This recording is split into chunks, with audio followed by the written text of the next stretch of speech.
And we are live. According to the notification I just got on my cell phone, the Working Tools podcast is now live. Ladies and gentlemen, brethren all, welcome to the Working Tools podcast, a casual conversation about Freemasonry.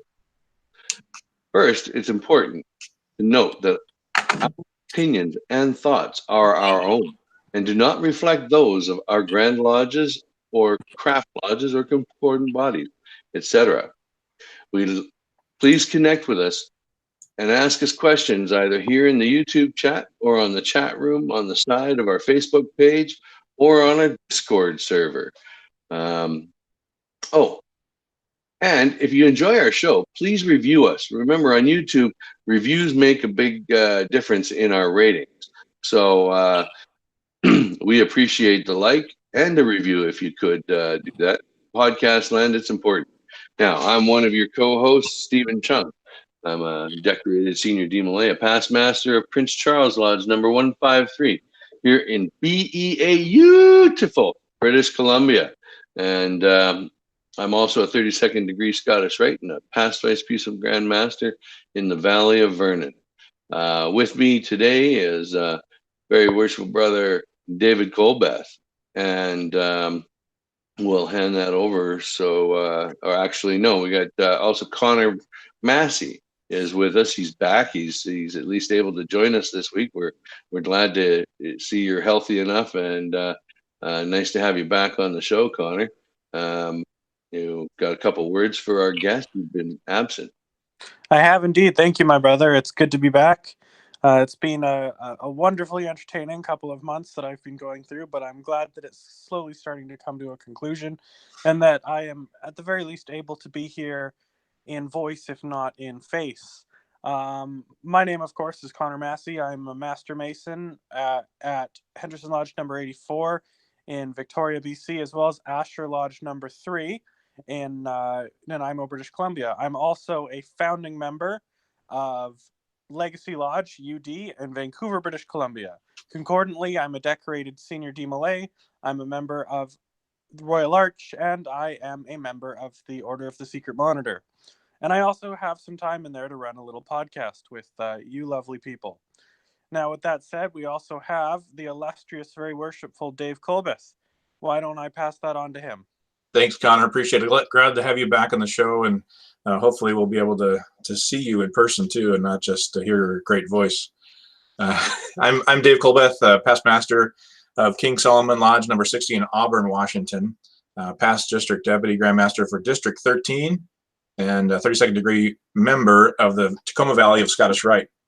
I also volunteer my time with the DMLA chapter locally in Rainbow for Girls, where my daughter just became a new Rainbow girl. Matter of fact, she just had the opportunity to be part of an initiation last Friday with her two little girlfriends. She was so excited to be part of that.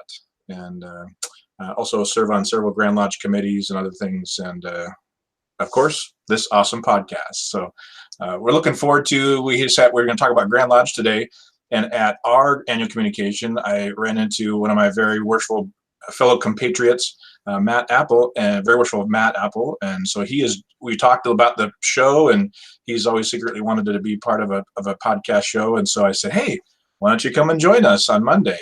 And so I'll turn it over to him if you want to unmute your microphone. There you go. And we'll turn it over to you, Matt.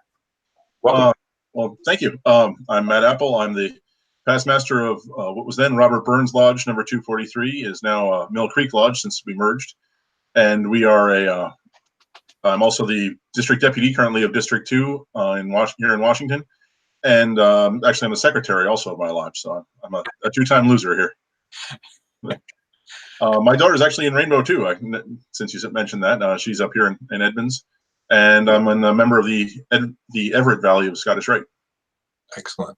Well, there was several girls that came down and helped with the initiation. They were down from Bellevue and Bothell and up from Tacoma. And there's a lot of stuff happening around the U.S. All these grand assemblies are happening right now. And so there's a lot of girls traveling. And so we needed to have some help, and they did really great. So I appreciate all that help out. Yeah, it's kind of like Lodge. Then when you send out the call that you need help, the girls come running. So, hey, Connor and Steve, before I forget, didn't remember that it was District 2, and our lodge leadership retreat, which used to be called our Wardens Conference, which is I guess now nationally known for its training, was sponsored or spurred from the genius of District 2's deacons and stewards training. And so maybe at some point we can get the District 2 leadership team on our show, and maybe Matt can grill them on what District 2 is doing secretly up there to encourage their officers in training. Yeah, I'm sure they'd love that. That's pretty cool. Yeah. So this week's podcast, guys, our topic for this week's podcast is a review of the 2 most recent Grand Lodges in the last couple of weeks. For our listeners' benefit, so we had 2 weeks ago the Grand Lodge of Washington happened, and then this past weekend the Grand Lodge of British Columbia and Yukon. And Connor and I were quite excited because we had an official visit from our Grand Master, and now past Grand Master, to come and run podcast stuff all over the halls of the hotel at Grand Lodge. And so we did some really cool things this weekend. Excited to talk about it. And then, of course, 2 weeks ago, you had Grand Lodge of Washington. Did you guys both of you there? Sure were. Yeah. Oh, yeah. I guess you would have just been installed then, wouldn't you, Matthew? Yeah, this is actually my second year here. We do the deputies are for 2 years usually. So yeah, they reinstalled me as deputy. Fantastic. 2 years. That's good. You get the first year under the belt. You're always ready to do things by the second time around, right? Exactly. Eventually, I figure out what I'm doing. So good planning. So I guess the really cool part that Connor and I get to share is about the podcast. It was really cool to be able to do interviews. We got to interview the big wigs of our Grand Lodge, and we got to interview the Grand Master of Alaska. I would say interviewer. When it comes to the Grand Master of Alaska, interview is not necessarily the right word. We sat there and basked in his presence as he went on and told us all about his life story. It was one of the most incredible experiences that I've had thus far in Masonry. It was so cool, and it ran almost an hour. That we're going to run a whole half-hour episode just with him as his own interview.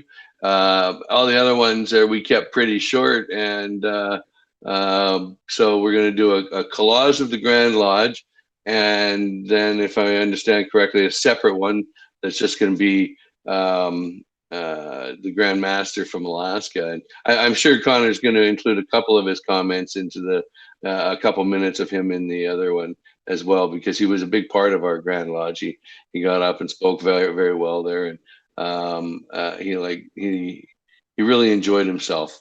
Our hospitality suites were great social events, and that's where we got to go and recruit our interviewees. We just plucked them right out of their social environment, took them to our suite, and where Connor interviewed them all. And I'd go and get the next one while he was interviewing. That was the plan, right? And so that was all really cool. Looking forward to that. But most importantly, like I said, more exciting than even that was the fact that our Grand Lodge started off with big praise for the Working Tools podcast from our current Grand Master, and that was awesome. We really loved the plugs we got all weekend. Several of the dignitaries that got up and spoke about it, and a couple times in length, right? So that was really, really cool. Yeah, very cool. Yeah, if I remember correctly, when the committee to review the Grand Master's remarks went up and started speaking, they had actually said that they were in support of the podcast, which means that, to my knowledge, at least 3 most worshipful past Grand Masters of British Columbia and Yukon are in favor of what we do here. So that was pretty exciting. That's great. We were able to send a message at the end of our sessions. The senior Grand Warden delivers announcements and things that are happening, and so I was able to slip in a little announcement to him and get that information out about the podcast. And that's actually how Matt connected with me. He saw here we were doing the show, and had several guys come up afterwards and say, "Hey, I didn't realize you're doing the show," and so they were pretty excited about that. Yeah, apparently we were a little shy on our business cards. They didn't have enough to put into all the registration bags. They had 100 more registrants than they anticipatedly told me, and so but well, we did have. Oh, you're the podcast guy. You're the podcast guy. So that was pretty cool, right? Oh, we saw those and think, yep. Oh, that's you. Yeah, that was really cool too. So we I think made quite the impact in our jurisdiction. At Grand Lodge, wouldn't you say, Connor? Absolutely, definitely, yeah. It was really interesting. I was I was in Lodge Southern Cross's hospitality suite, and someone came up to me and said, "I know you." And I'm like, "All right, Lodge Southern Cross. This is like Demolay Central." So I'm like, "Yeah, I'm a past provincial master counselor of BC Demolay." And he said, "No, it's not that. I don't know much about Demolay, but." Oh yeah, you're on the podcast. It was really cool. Yeah, one of the first guys we got to interview was the current potentate of the shrine, and he was quite excited to come on and share his thoughts and comments. It was awesome. I totally enjoyed that. What about you guys in your Grand Lodge? What were the memorable moments for you guys? Well, I was going to say, when you're ready to have those Alaska Grand Master come and speak, I know two of the past Grand Masters personally. Most worshipful John Bishop actually is a member locally, past master of our local Des Moines Lodge 245, and now past Grand Master, of course, and know him. And then Dave Worrell, of course, is the past Grand Master and also SGIG, basically, of Scottish Rite in Alaska. So he's also a friend of ours. And so if you get more than one Alaska guy though on the show, I think you might have to have some moderation going on there. So well, maybe that would be something to do for have you as moderator for that one, David, because we did ask him and he's willing to come back and do a podcast episode with us. And so maybe we get a couple of those, like you say, that'd be a good episode. Is there a censor button for John? Most worshipful John might have to have a censor button. Well, we do. I can mute anybody from the main panel, right? Have your hand over that button. He's a good guy. And I think if I remember correctly, Connor can go back in and edit it out later. Perfect. Yep. We only lose that live moment. You guys all enjoy having the power of being the moderator during the actual live recording. But let's be honest here. I'm like the secretary of this podcast. I have all the real power. Well, they say secretaries actually run everything. It's true, guys. For those of you who don't really know, yeah, Secretary of the Lodge runs everything pretty much. Matt, do you think that's really true? I don't know if secretaries really run it. I don't know about run, but we certainly have a fair amount of influence. We have definitely a lot of influence over what gets recorded, is what has happened. So. Yeah, I'll bet the secretary's power is really the knowledge, because just nothing gets done without them properly. Yeah, I was master of my lodge twice before I figured out and I never figured out all the stuff the secretary did until I was secretary, and yeah, right. It became all too apparent. Yeah, so, unfortunately for our lodge, we had a change of two changes of secretaries, and had a temporary one and whatnot, and then we got another one now, which is hopefully going to be a little more permanent. But our secretary was moving away, so we lost him, and consequently, we didn't get our deep forms in, and so we didn't get recognized at Grand Lodge for having the long range planning. Even though we've done it, the form never got sent in because the new guy didn't know, right? Or So we always learn by error. Definitely, yeah. If I can jump in here for just a quick second, my brother. we've been talking about some of the highlights of our Grand Lodge experience, and whilst we have the highlights of being the podcast, just from being a Freemason, one of the biggest highlights that I have at Grand Lodge was this year at Grand Lodge. The Grand Lodge of British Columbia and Yukon has formally acknowledged the 3 Grand Lodges of Bulgaria. That will be the Grand Lodge of Bulgaria, the Grand Lodge of Bulgaria Ancient Free and Accepted Masons, and the Ancient and Accepted Scottish Rite Grand Lodge of Bulgaria. So that was really, really interesting to see that happen. I got to meet all 3 of the Grand Masters of Bulgaria, and actually during the barbecue on Friday or on Thursday night, I got to sit with them and have a long conversation with them. And whilst I don't think I'll be able to afford to fly out to Sofia, I have been invited to the Conference of Grand Masters for Bulgaria in September. So that was pretty cool. And at the very end of it, and I'll post up a photo on Facebook at some point, I was actually given a gift of some rose oil, which is a really popular export of Bulgaria, by one of the Grand Masters. So that was really cool for me. That was definitely one of the highlights of my Grand Lodge from a non-podcast point of view. That's pretty awesome. Yeah. Do you all have ambassadors or representatives to different Grand Lodges? We have an ambassador team that is a representative for each of the recognized or a list of recognized Grand Lodges. Does BC have that? Yeah, we do. It's a rep program that got shut down last year. They won't be doing any new ones. Those who are still currently doing it, they'll continue to do that.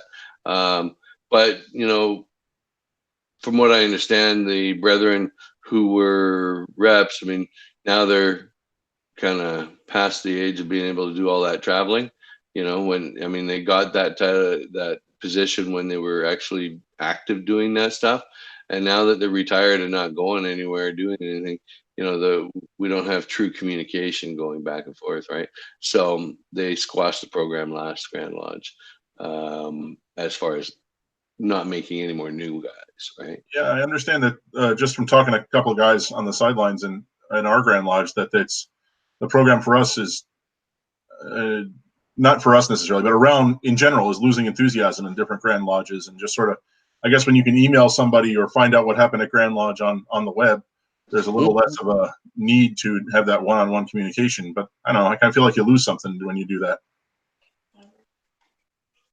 Yeah, I've heard. Unfortunately, it's the responses from the other representatives have been lackluster, and it's been difficult to get responses from some jurisdictions, unfortunately. And I don't know if it's because of the idea that the Grand Lodges should only communicate secretary to secretary, grand secretary to grand secretary, or if it's some other restriction. I don't know what the issue is on that representative field, but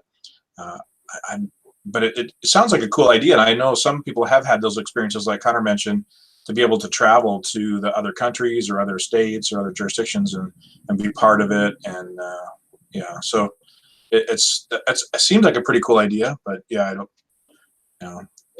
that the idea of not being able to talk directly to each other, jurisdiction, was something. I don't know if Connor can talk a little bit about that, or if we can bring that up or not. That was a concern about of some folks on this podcast, is because we're crossing jurisdictional lines and talking about Masonry, even us to BC, right? Washington to BC. I mean, technically we're communicating. I don't think we're communicating officially Masonically, so I think we're okay. But it's in my opinion. People don't always listen to me. We'll wait for the district deputy to bring the hammer down. Yeah, well, it's interesting because I'm friends with a lot of different grandmasters from all around the world. Like I chat with different grandmasters and different Freemasons from all around the world, in England, in Alaska now, in America, and I guess now in Bulgaria. And while technically I'm not supposed to contact them directly, from my point of view, it's different to say, like, for instance, the Most Worshipful Grandmaster of New York State, Most Worshipful Bill Sardone, is a friend of mine because he was the Grandmaster of Demolay when I was active, so I know him through there. And if I'm on Facebook and I see him and I send him a message like, "Oh, hey Bill, how's it going? Hope you're having a great day," that's one thing. But if I say, hey, Bill, I'm coming to New York. Would it be possible if I come and sit and lodge with you? I think that's another thing. So I think when it comes to crossing Grand Lodge lines, it has a lot to do with intent. Like if I was to contact the district deputy of District Number 2 in Washington, not to name any names, but if I was to contact him and be like, hey man, what's up? I'm going to be in town. Let's go for a cup of coffee. That would be one thing. But if I'm like, hey man, I'm going to be in town. I'd like to come and sit and lodge with you. And I expect to be given grand honors up 15 million times because I run a podcast. Well, that's another thing, right? Is like I'm the lowest on the totem pole when it comes to Freemasonry. I've only been a member for a year and a half compared to the rest of you. But that's my opinion on that. And it may be completely wrong, but that's just how I feel about it. So when way I understand it is that when you're talking official Masonic business from lodge to lodge, you are supposed to communicate through the Grand Lodges. Your secretary actually has to call it your Grand Lodge and get them to communicate downward the other way. It's slower than turtle mail. Snail mail is faster, but it's the right way to do it when it's official lodge business. When you're going to go visiting across abroad, you technically are supposed to follow that channel. But however, sometimes you don't know that you're going to. So when you're going to go traveling, the proper thing to do is to get a letter of introduction from your secretary, which will introduce you to any lodge and usually validate you. Because you should also have your dues card with you. But nonetheless, that's really at a minimum what you should be, what is supposed to be done.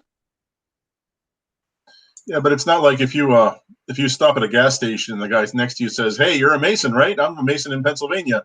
It's not like you go, "No, sorry, I can't talk to you right now." Yeah, that's the day two Masons find lack of discussion. Sorry, can you call my grand secretary while I'm pumping my gas, and then I'll talk to you. Yeah, it doesn't happen, right? Yeah, I mean, there's but it's, I don't know, when it's official business, then yeah, I see, follow the process. But well, as you mentioned, having a dues card or a letter of good standing, in theory, as part of our Masonic, at least in our ritual, it says that we're able to travel. And so while I understand the idea of respect, and if you have the time and they have the response, if the Grand Lodges are willing to respond, to formally request an invite, in theory, if I was in BC and just had some time and you could go to your lodge as a Master Mason, entitled to all the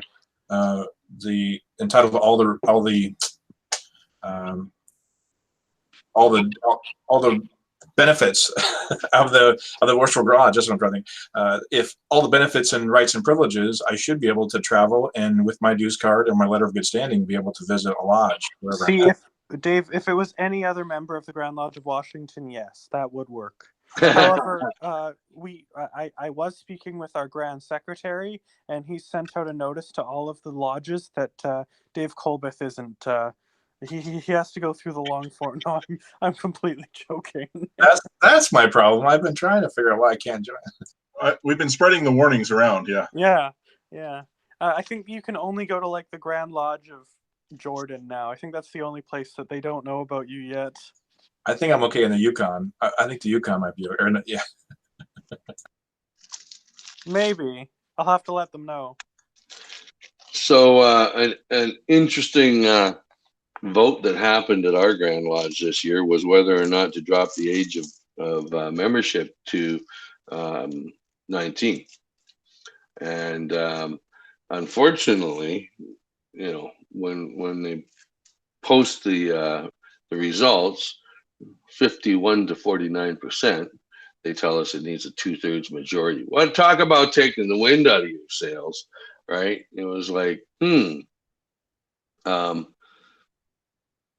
yeah, yes, yeah. idea, I guess, that people generally have is that most people are not mature enough, not experienced enough by the time they're 19 to really, make those decisions and maybe conduct themselves appropriately and whatnot. And it was like, in 2 years is really going to make that much of a difference? I don't know about that.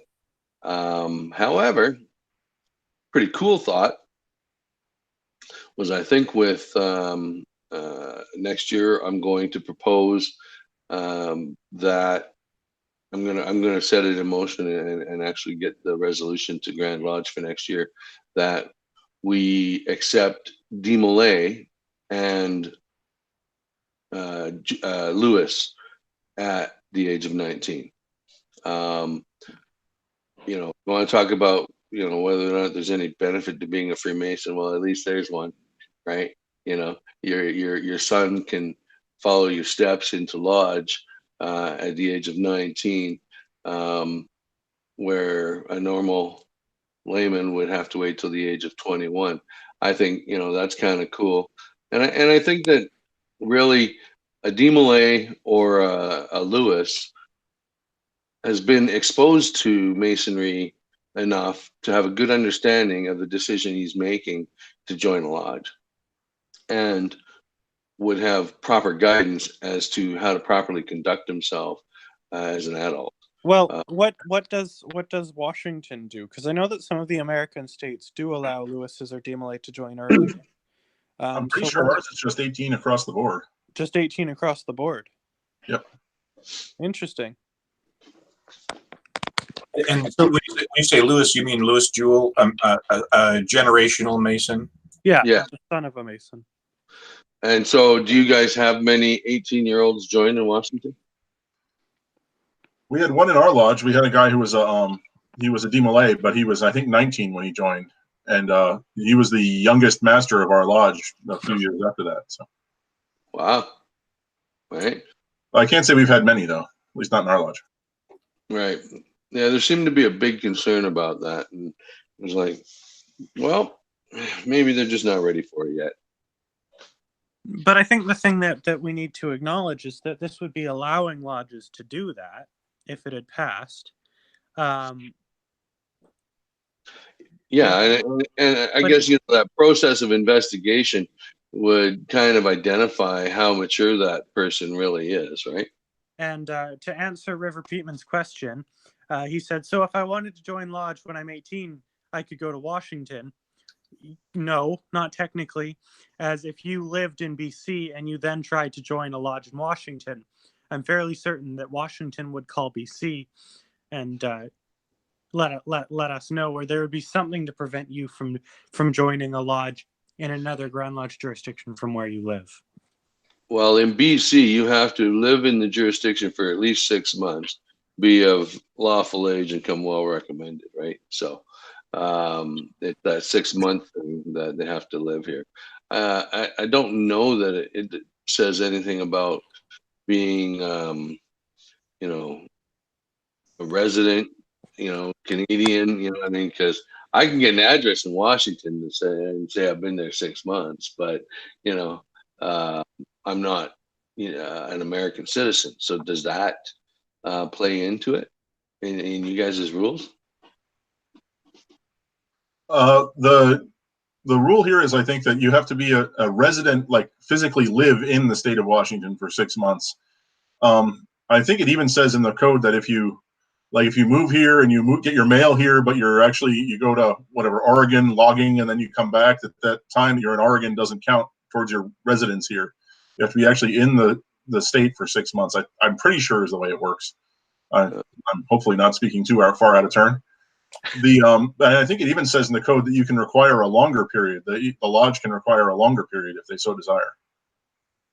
Yeah, I imagine that those are minimums. I would think, anyways. And these are just for being initiated. Like, if you're already like Stephen and I could join a lodge in Washington if we wanted. Right, a Mason in good standing, yeah. But in order to be put through the degrees, these are the requirements. Right. And, So- and also to answer River's question about being DMLA and being a Mason at the same time, yes, we have several guys that are from 18, 19, 20, just at 21 even, and get into Mason, become a Mason, even Master Masons, and they're DMLA. They haven't aged out, they haven't gone out yet, but they are Masons as well. So we've talked a lot about BC's Grand Lodge. Why don't we talk a little bit about Washington's Grand Lodge? What was some of the highlights for you, brethren? Well, I've got to say the hospitality rooms were very well attended this year. I did tell my wife already, and so it's not necessarily secret. I did sign a petition for the shrine. So, and yes, I was in their hospitality room. If you understand, you'll get the connection. But they had a great time. Matter of fact, two of some of my friends. He's current potentate, and so if you wanted to have the BC potentate and the Washington potentate on, that would be a fun event to do. And, I did suggest that, and he was into it. yeah. Right, that would be really cool. So we could actually arrange that. We could also do a visit to the Shriners Hospital, either in Portland or in Spokane at some point too. That would be kind of a fun on-site event. I'd come down for that. That would be wicked cool. Yeah, for sure. We should try to get the Imperial potentate to show his face, and we can interview him too. Right, and I guess we forget that some people are not. Some of our listeners are not Masons, and so maybe our host that's a district deputy Grand Master and all wise could enlighten our listeners and viewers as to what a Grand Lodge communication actually is. Now, before he does that, I just want to ask a question here. Who is more wise, the sitting district deputy Grand Master or a past district deputy Grand Master? There's hands coming from outside. I don't know where they came from. I'm pretty sure when it comes to anything that's Freemasonic, the past is considerably more wise, or at least more opinionated. Certainly in this case. The latter. Go ahead, Matt. Yeah. I'll show you what a past gets. Uh-oh.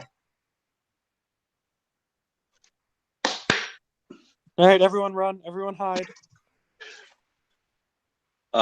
Real master's gavel, past master's gavel. Oh! Yeah, the Plinko. But no, as far as what a Grand Lodge communication is, here in Washington at least, different jurisdictions do it differently. But here in Washington, it's an annual get together of representatives of all the lodges in Washington, and we have a good time and have hospitality suites and that sort of good stuff. But we also vote on, as you guys were talking about earlier with the Lewis Jewel and the 19-year-old exception.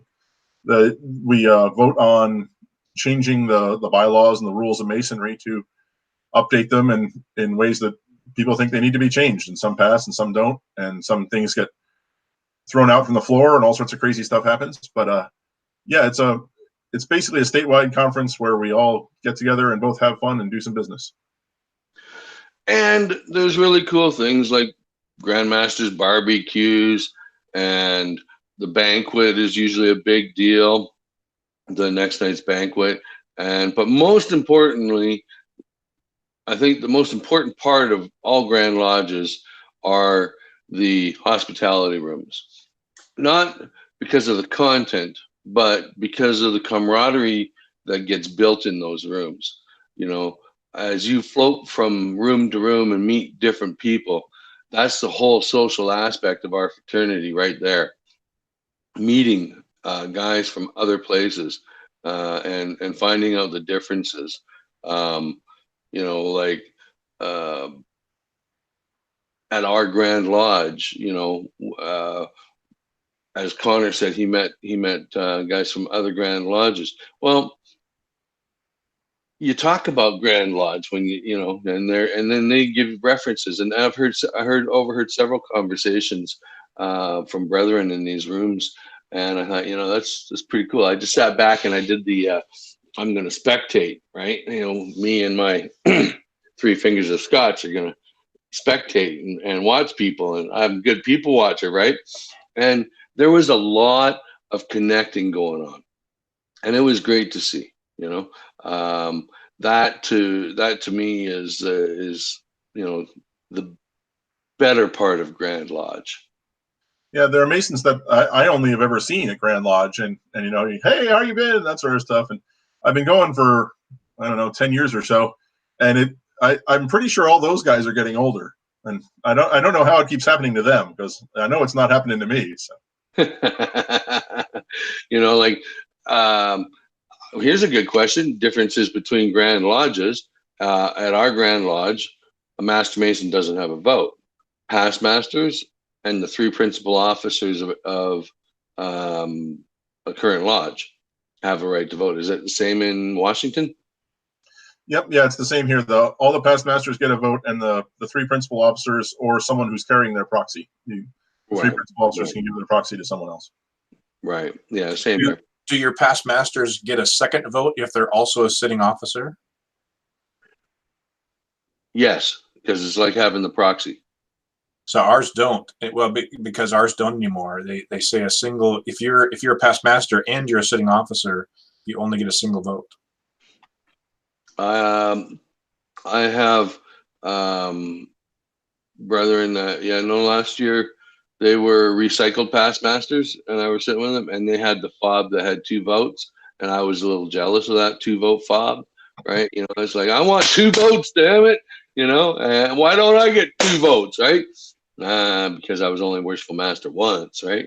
And I said, so if you're worshipful master 6 times, does that get you 6 votes?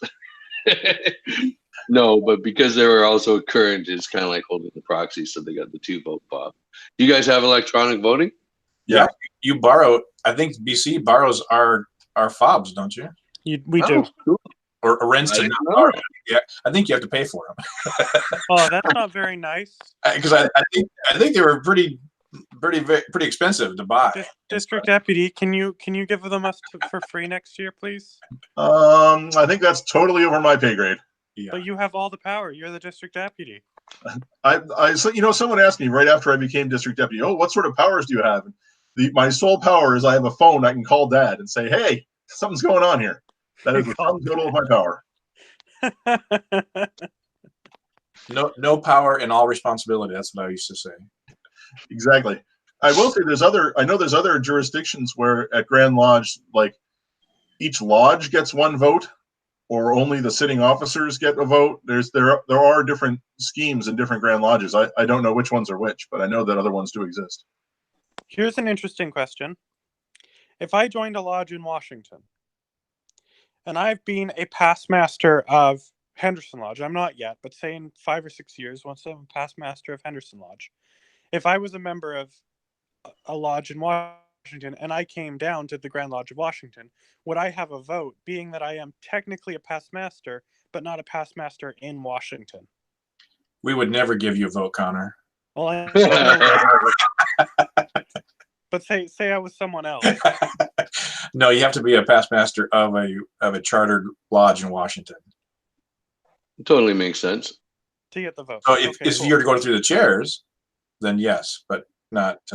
I don't think it's the same in BC, because one of my friends who's actually been a past host here, Alan Belitho, has never been a master in Washington or in BC. He was a master in Australia, but he had a vote this weekend.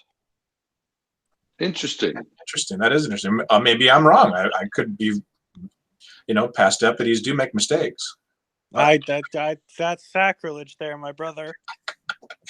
My understanding, though, is that when you go to register, you have to you're registering as part of your lodge, and so if you're, but I suppose you'd be marked as a past master, but it wouldn't be a past master of that lodge, because if you're past master of several lodges, if I went up to Matt's lodge and was past master there, I wouldn't get 2 votes. I'd still only have a single vote as past master. So you have to be a past master of a Washington lodge, I'm pretty sure. So I'm looking up the code in the background while you guys were talking. And it does say the members of the Grand Lodge shall consist of the following past masters of chartered lodges of this grand jurisdiction, while members therein. Look at that. Look at that, Deputy. Thank you, very Hey. worshipful brother. This is why we keep you around. Exactly. I can search my PDF with the best of them. You're hired. Your unpaid internship starts now. That's one of the default answers whenever a deputy has a question is, what does the code say? Exactly. I'll check and get back to you. Oh no. In Washington, we say, what does the code say? Why don't you once you look it up and then get back with us? Encourage that master, usually master, not secretary, to dig into the code and get an understanding of what it's about. Well, don't they have that like PDF with them? I mean, if you check with some of the Grand Masters walking around with these tablets, they say, all right here. The code is available on PDF, yes. The ritual is a whole other topic, and I'm not sure we're comfortable talking about voting items in our annual communication, but I will say the idea of electronic ritual was a hot topic. Yeah, I'll bet it was. I mean, that's a very good, really, that's a very good topic on its own. I bet you we could have a whole podcast just on whether or not rituals should be electronic or not. Right? Because it's already there. Right? I don't know what you're talking about, Stephen. I have no idea. You know, la, la, la. Yeah. I mean, we printed the book, so we had to, create the book somewhere, right? It's not like the old presses of the previous centuries. They're talking about a distributed copy of it, not controlled by the Grand Lodge offices or something. Well, how do you give out a book? Well, I agree, but it's in cipher, right? So they're talking about a electronic version of the cipher, even. Mm-hmm. Yeah. So I'm not sure I'm ready to talk about some of these things on the international wild web here, but. Well, here's the way I kind of had to come to terms with it, because it was a real internal struggle on the topic, because I'm one of these guys. My wife has no idea what my ritual work is, but I hear from a lot of my brethren that their wives know it better than them because they're the ones who coach them. And it's like, you do what? Like, oh my God, they know you're what? It's like, I go for a walk, I go for a bike ride, I go for my man cave in the garage. Like, I go out, I do my ritual work. I'll go down to the lodge hall and practice just because, my wife can't hear this stuff, and yet you can search on Google. Yes. And pretty much find pretty much everything, with except a few modes of recognition and the important things, everything else seems to be there. So, it's already out there. So it was like, okay, I guess I'm not the guy who's going to be the one letting it out on the internet. It's already there. So I kind of came to terms with it at that point, realizing that it was already there. And then I totally took advantage of that and digitized shit. And I made, I had stuff to my candidates, the night that they got raised, to the next degree, I had them work ready for them. I took total control of that, right? Because if it's already going to be there and we're going to take advantage of it, I'm gonna like just go with it, right? So I got a Grand Master saying it's digital. I'm good with it. Yeah, the two lodges that I'm a member of, Asher Lodge and Henderson Lodge, neither of our rituals are physical books. They're PDFs that get emailed to you once you're a Master Mason. Right. And the only reason I'm kind of, not the only reason, but a big reason is, if we were still doing it the way they were doing it from the olden days, it would take a guy 2 years to get through each degree. A traveling sales guy would take him 5 years. I can see Dave in the corner. He just looks scandalized. What does your code say about that? Is your constitutions, your code, does it say that you can have a digital version? Yep. Yeah. Ours doesn't yet. That was one of the hot topics. Matt, I see Matt mute button keep going off and on. He wants to talk about that. Just cut us off there, brother. I will say I do. There's a Grand Lodge back east. I want to say Rhode Island, but one of the smaller ones back east, that the state passed a law back during the great anti-Masonic crisis in the 1800s that their ritual has to be available for anyone who wants to see it. So like if you sort of show up at their Grand Lodge office and say, "Hey, I want to see your ritual," they're required to produce it and show it to you. So, wow. Well, and a few Grand Secretaries ago, we had a good discussion about the ritual, and ultimately, just what we're talking about. What is the ritual for? The ritual is to learn. We're not doing mouth to ear too much anymore. Sometimes that happens, but mouth to ear is kind of gone, and we're in this digital age. And so, what is the ritual for? And so, a lot of people know my opinion about this. I think the ritual should be digital and, in my opinion, clear text. Because if it's for learning, if it's to learn the ritual, then why teach a guy or let a guy guess on words? Now, Yeah, of course, our secrets and symbols and grips and things like that should all be secret. But it's all clear text here for my lodges. But then you'll get to like one of the passwords or one of the modes of recognition, and they'll be just like the first letter ... See, ours are even blank. They don't even show anything. It's just a blank or underline or something in the book that says, there's no even hint as to what the word might be or the token might be. So I don't know. I've unfortunately seen a lot of newer Masons, especially newer officers, that have memorized the wrong word here and there. And none of us are perfect. But that's because you haven't got a proper mentorship program running in that lodge. If you had a proper mentorship program running in that lodge, pronunciation would be right, understanding of what it is would be right, and somebody would be there to decode the ... for them. We got Steve on mentorship. Everyone hide. Yes, well, we spent an hour and a half last night on our Grand Lodge long range planning team talking about that very topic, and so or a piece of it was that very topic. So we all have a long ways to go on that idea. But. Yeah, but as long as everybody's working towards it or working towards improving it for those following in our footsteps, I think that's the important part to that. So I'll bet two things didn't. We're getting kind of closer. I'll bet two things didn't happen at your Grand Lodge this year that I can lay claim to. Okay. Besides me joining the shrine, one, we were in the city of Bremerton this year, which is a port city, and one of our lodges, Daylight Lodge, and a few of their brothers brought a 40-foot catamaran, and that was one of the hospitality areas. Sam Ali, I'll give shout out to Very Worshipful Sam Ali if he happens to ever see this show. He and his crew brought this beautiful catamaran over, and wow, what a great experience that was. And cool. Yeah, it was very cool. And Sam always has the hookup. He's always got something.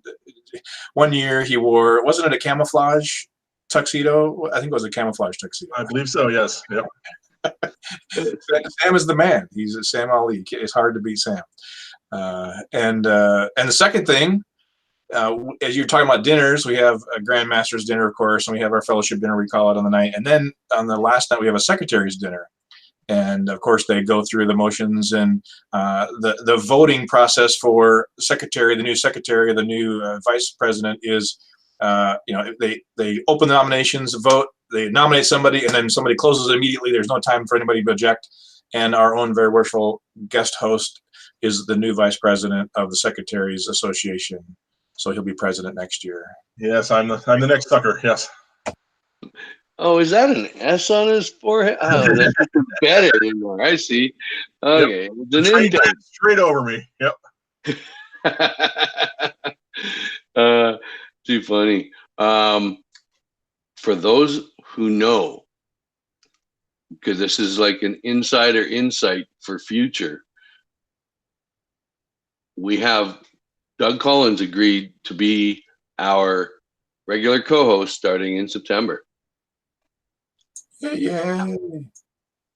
That's pretty cool. It's going to be lots of fun because Doug comes from the radio world, so he's now going to be have a face for radio on podcast, and What this also means is that we're going to have 2 past grandmasters, 2 district deputies, 1 past, 1 active, and then 2 nobodies.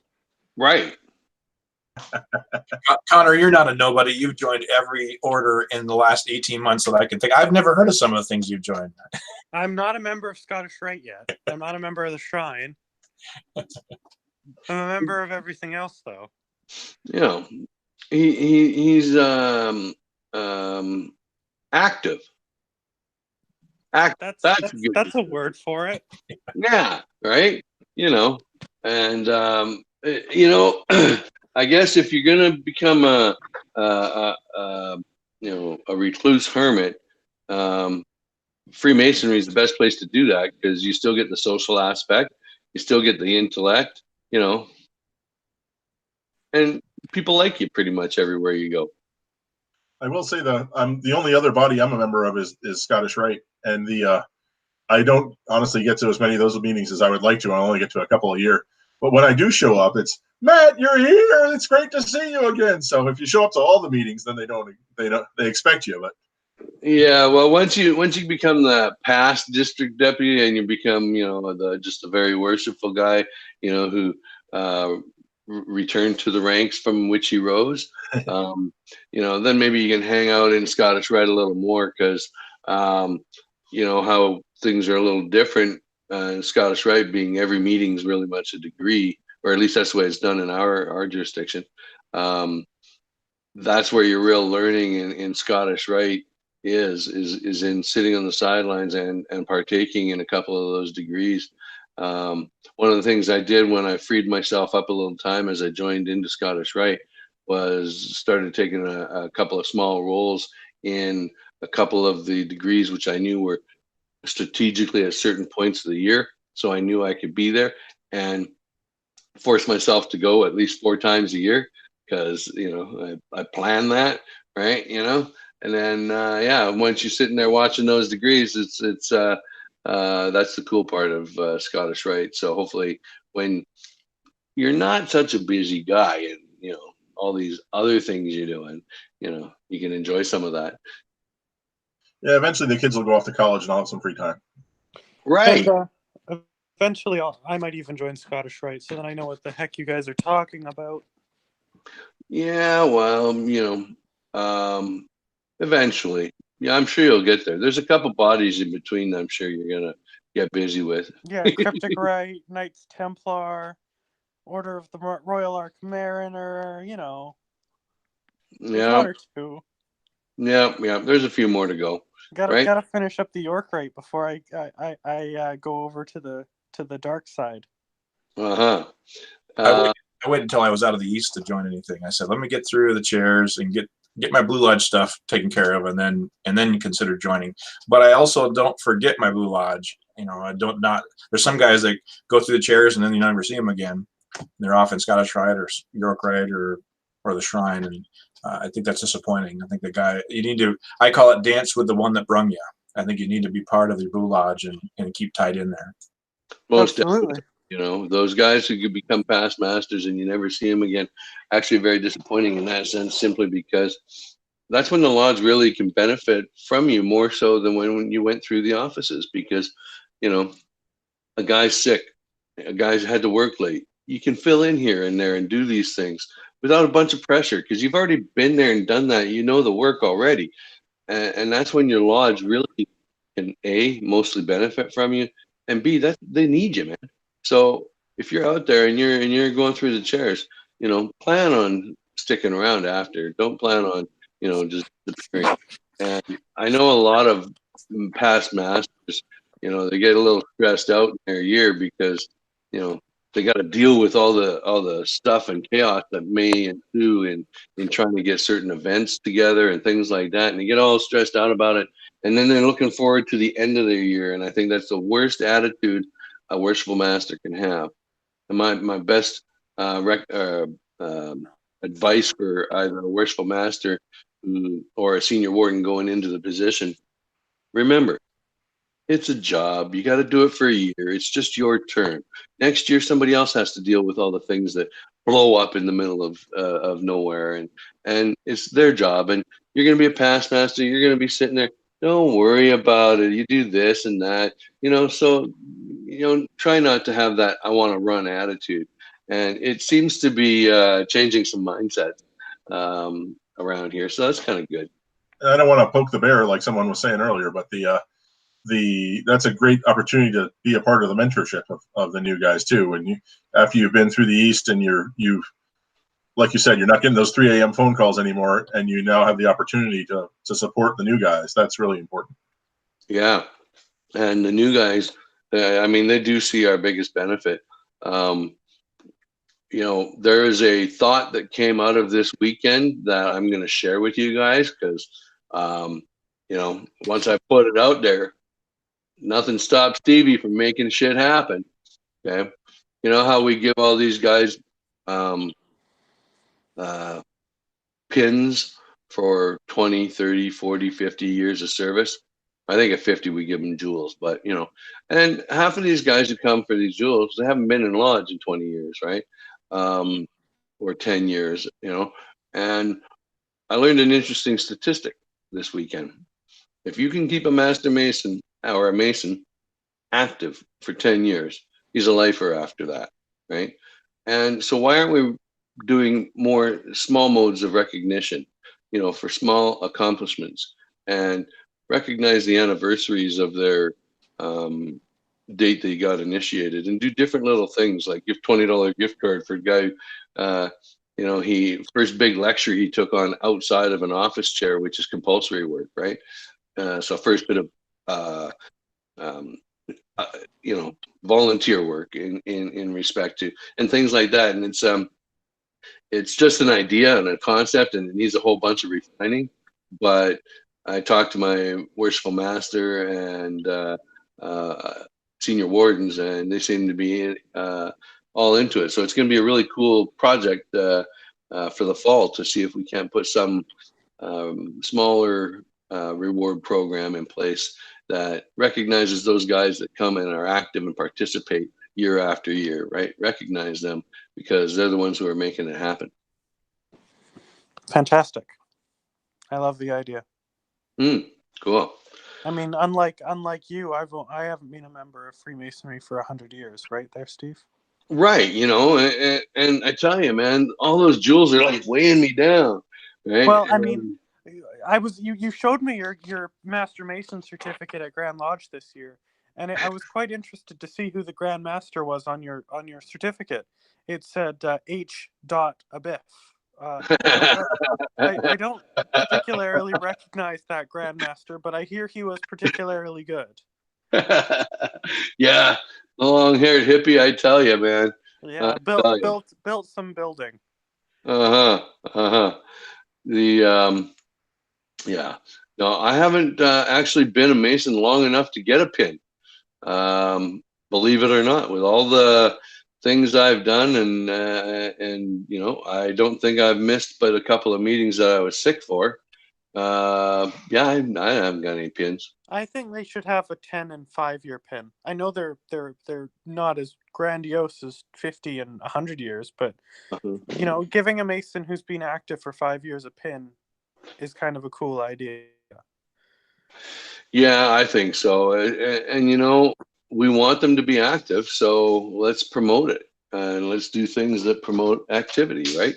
And I'll let you guys know how that works out in the Board of General Purpose and what kind of ideas come from that. I'll do the follow-up. Won't be until the fall, though.